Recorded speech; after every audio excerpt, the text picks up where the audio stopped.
So moving on to item 2,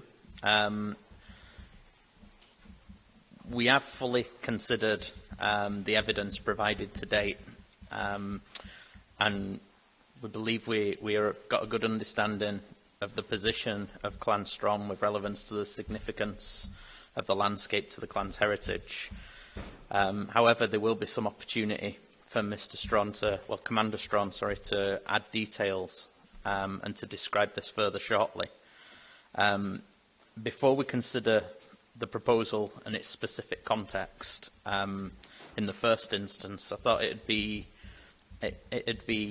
valuable, given the hearing statement that came through from the applicant, just first of all to describe the differences between tangible and intangible cultural heritage, just to set the. It doesn't have to be an in-depth one, not specifically to this case, but just the general principles so that people in the room understand what those differences are. I'll have to dig out. Have to dig out a document if you like, if you'll just permit me for a moment. I'm more than happy to take a moment.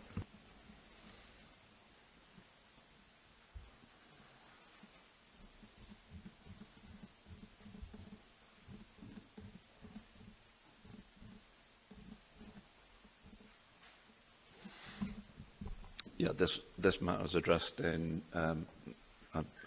Just bear with me a second. I'll give you the reference. It's in historic environments. In historic environment policy for Scotland, the reference for which is CD 1103 on page electronic page 11 of that document. Intangible cultural heritage is described in there as, well, it's not described as such, but it says there, established ways of managing the historic environment are often based around physical structures such as buildings and monuments. That is the tangible cultural heritage. It says, but the historic environment is made up of both intangible and tangible cultural elements, and the intangible cultural elements are more what is described in, again, let's just go to another document.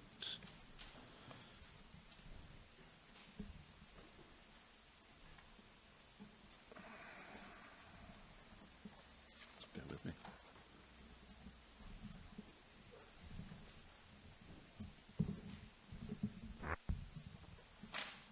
Because I can't quite find that. I can't lay my hand on that reference at the moment.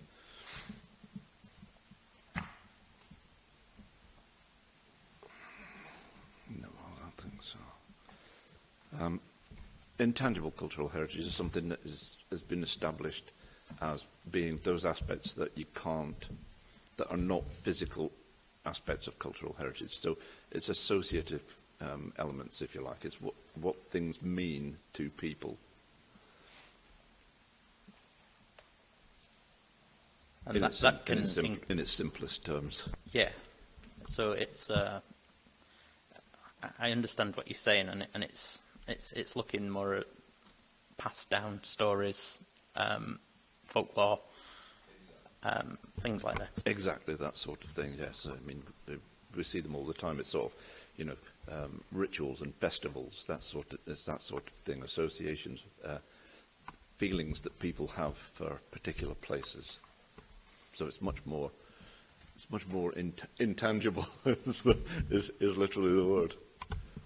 There is a document that Historic Environment Scotland have produced in relation to intangible cultural heritage, but that's not a document that's before the inquiry. I can give you a copy of that if you require it. It's more just for setting the scene for the way Sure. this discussion's likely to go. Yep. So, is there anybody from the other parties that has any other understanding of intangible cultural heritage you'd like to add to the description in any way? Yes, I mean, Strachan's and Strachan's, through many ages, we've got, for instance, Castle Hill in Strachan. It was a wooden fort which was burned down because by Robert the Bruce, because we were allied to the Cummins, and Cummins was the other heir to the throne, who was killed by Robert the Bruce in a church, and just because we were on the wrong side of that, Castle Hill was burned down. Now that now is a topographical feature.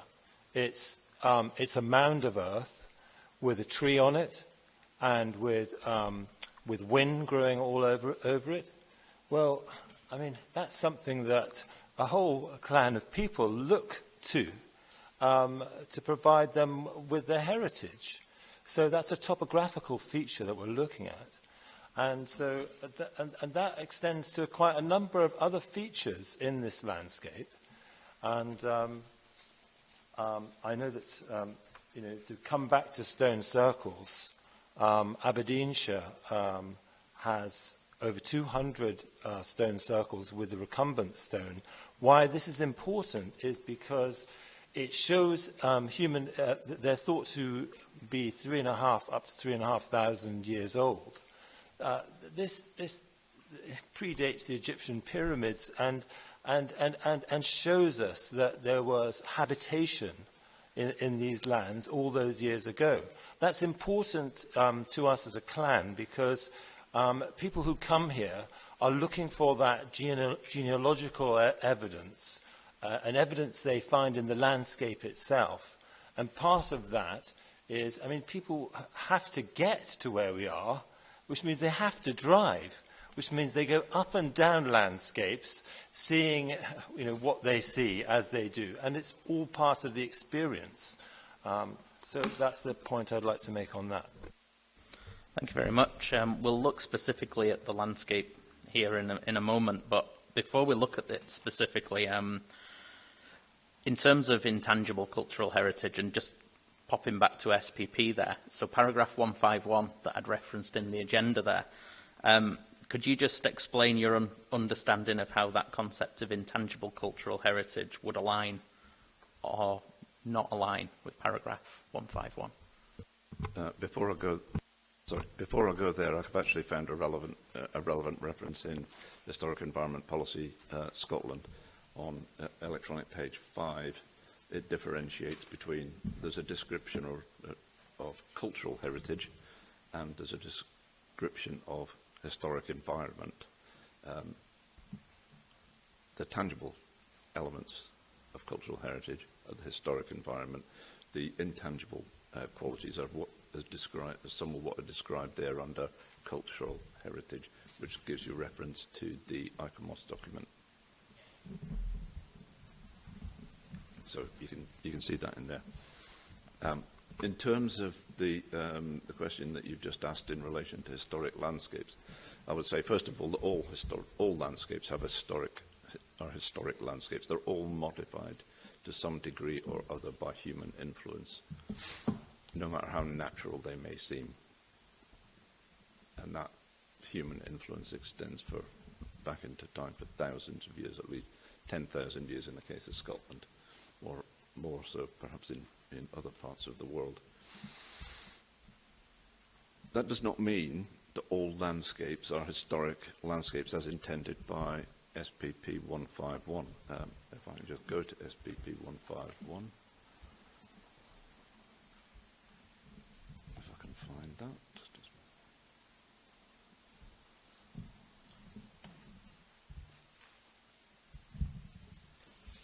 Sorry, I've got the document open, but I can't. Is it 8.1? Sorry, yeah, here we go. I've got it now. 151 says that there are a range of non-designated historic assets and areas of historic interest, including historic landscapes. Now, it's not clear what that means, but it says in the following phrase, it refers to other gardens and designed landscapes, woodlands, and routes such as drove roads that do not have statutory protection. But this Historic Environment Scotland maintain what they call the Historic Land Use Assessment Map, which is a national breakdown of landscape characters in terms of their historic land use, includes modern day land usage, but also includes within it past land use. And it's those past land uses that lead us to understand the historic landscape, and that's what I would describe as areas that bear the imprint of human activity. An example in my hearing statement is that small post-medieval farming landscape that I referenced that occupies Glendye, where the remains of former farmsteads, townships and field systems that Commander Strachan may well be familiar with. That is what I would describe as a historic landscape. It's a discrete unit of land that bears an imprint of past human activity, settlement.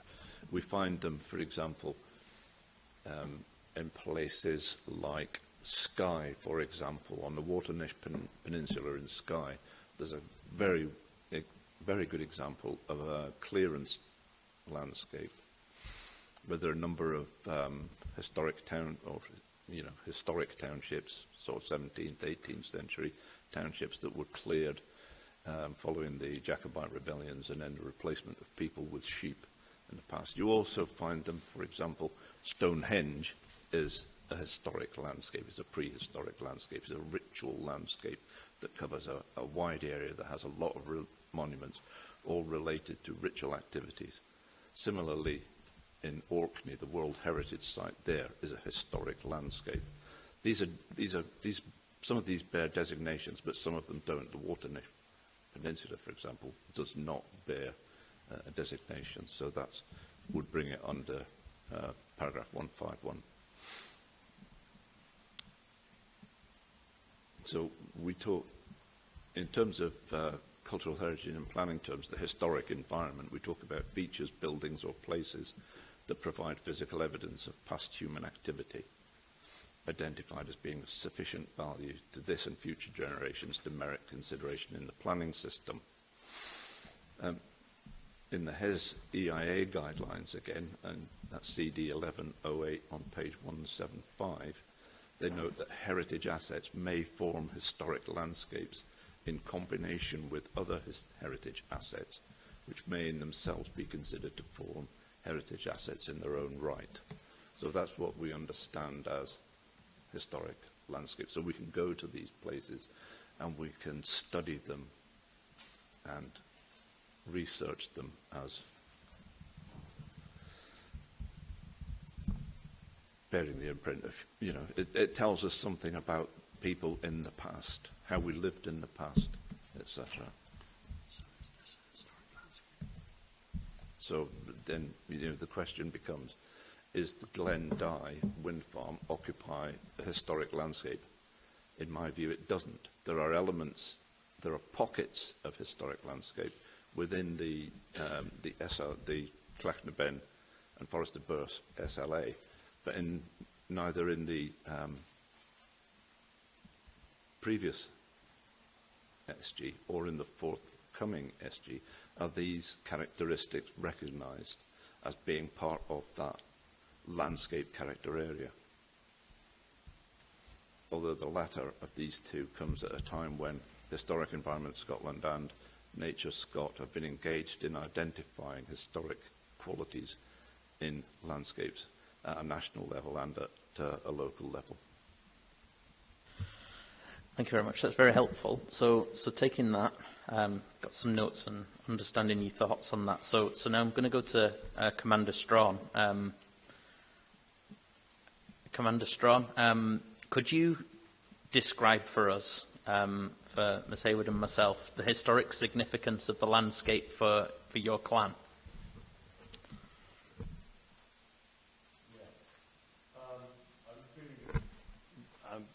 I'd really be tempted to read out, what I've written here, just a number of bullet points. Clachneben and all other lands associated with the 13th century barony and Forest of Strachan are indeed a part of Clan Strachan history and heritage.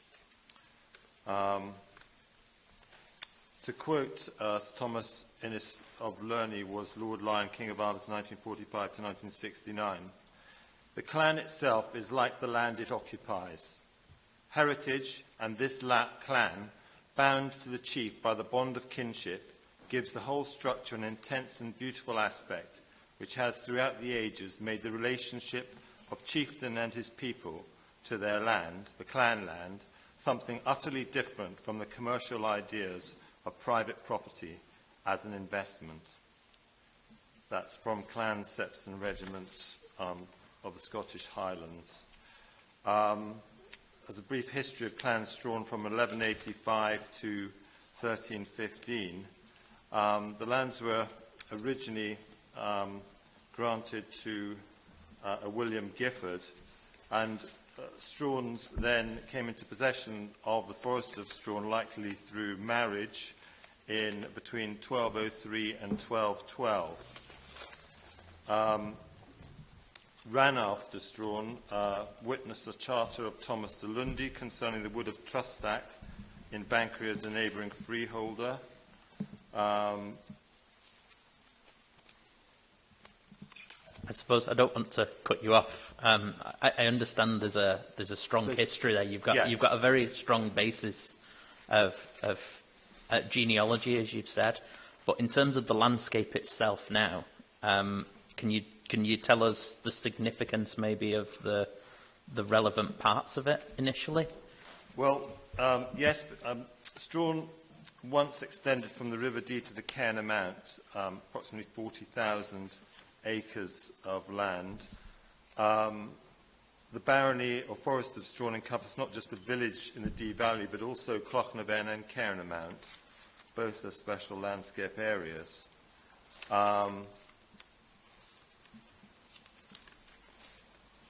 Castle Hill of Strawn, destroyed by Robert the Bruce. The old military road, this was an ancient drover's road, and the Fuchside Guest House was on the site of an old drover's inn. This road there's a direct link for the clan, the Cairn Mount, because it links in with Thornton Castle, and on the Scotland of Old map, it shows our crest of arms was from Thornton. That's Thornton Castle, and there are a number of other castles. Kincardine Castle, which now there's only the remains of in Fettercairn, and it's a link to the coast and the Mearns. It's thought that Strauns may well have descended from the Mormons of the Mearns, ancient earls, and had moved into this area. Again, this is a link road, the Clochnaben Road. And for any visitors who are Strauns who want to visit, if they come by car, as they generally have to, they have to come over this road. Well, they do come over this road if they arrive by plane from to Glasgow or Edinburgh. They come up that way and they come over the Cairn Mount, and it's the whole way that you come in. It's spectacular. It's like the land that time forgot. You come over that road. You have Clochnaben right in front of you. Incidentally, that's the clan war cry, is Clochnaben. Really, I mean, we have the idea of Red Indian lands in America. Sacred Red Indian lands is accepted. Why shouldn't it be the case that a clan which has one of the oldest surnames in Scotland and has ancient associations with that land, that it shouldn't also be recognised as being a sacred land? I don't think the idea is completely unusual, especially when a clan has been driven out and disinherited just because it happened to be related to other people who were seen at the time as not being acceptable people and were then driven out all over the world.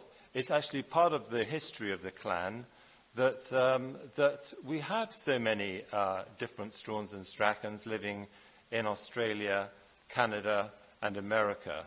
It's because they were driven out all those years ago by really perhaps no fault of their own.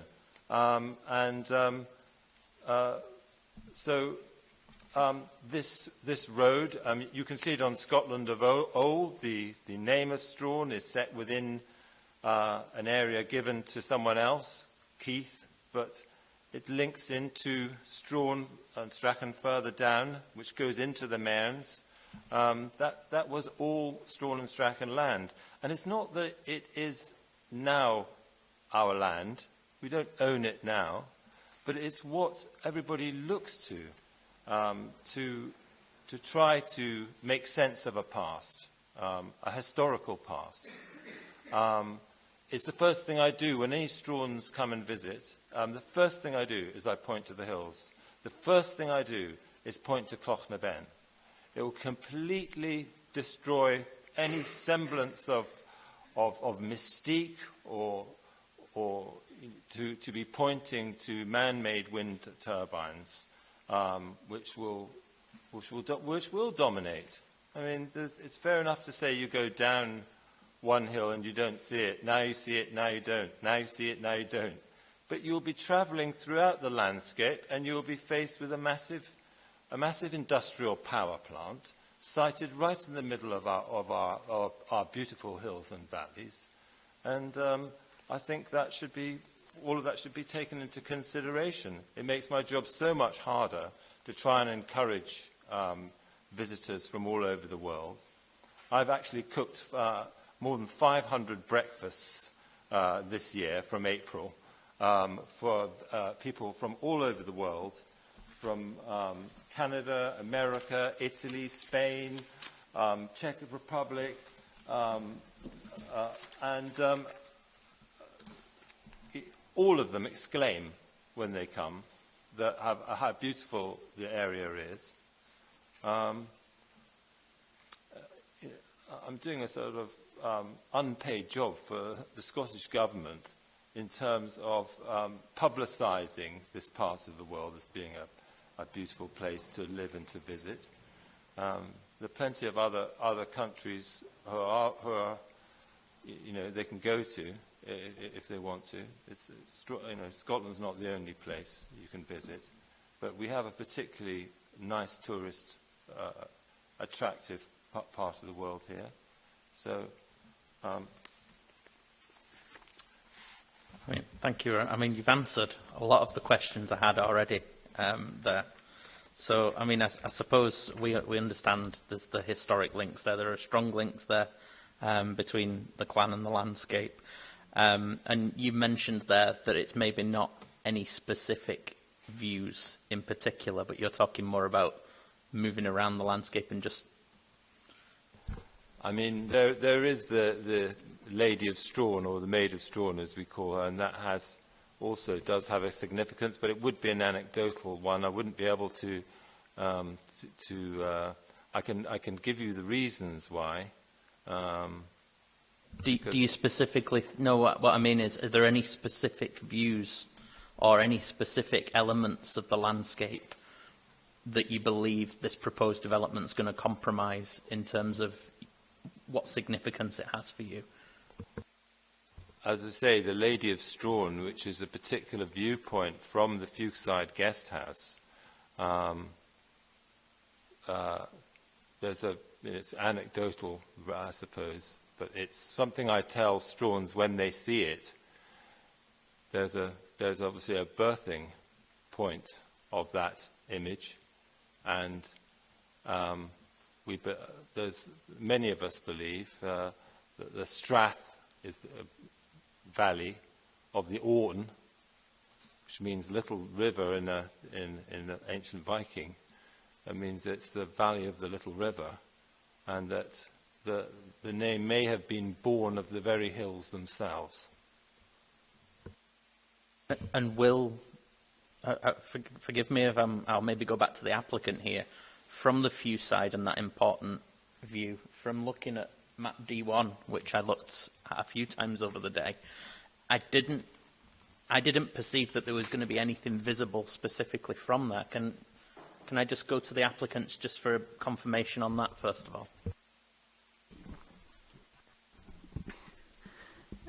Map D1 is helpful in that it shows you the zone of theoretical visibility for the area we're talking about, which is the village of Strachan. There is no potential visibility from the road there. And just to make sure, we ran a wire line. I think that wire line's included within George Moody's hearing statement. Am I correct? So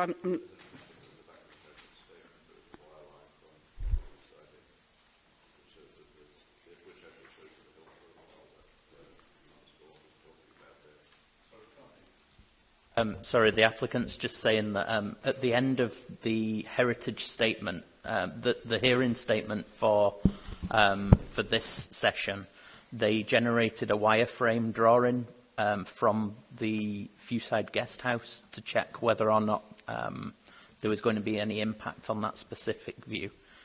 And they've confirmed that there won't be. Is that right? That's correct, yes. Yes, it's attached to the back of the hearing statement, or should be. It certainly is in the electronic version. Well, that may very well be, but anybody visiting the Fuchs side will have to go up and downhill, and it will be very evident to them. And it'll be very evident, you know, if they're going to go anywhere.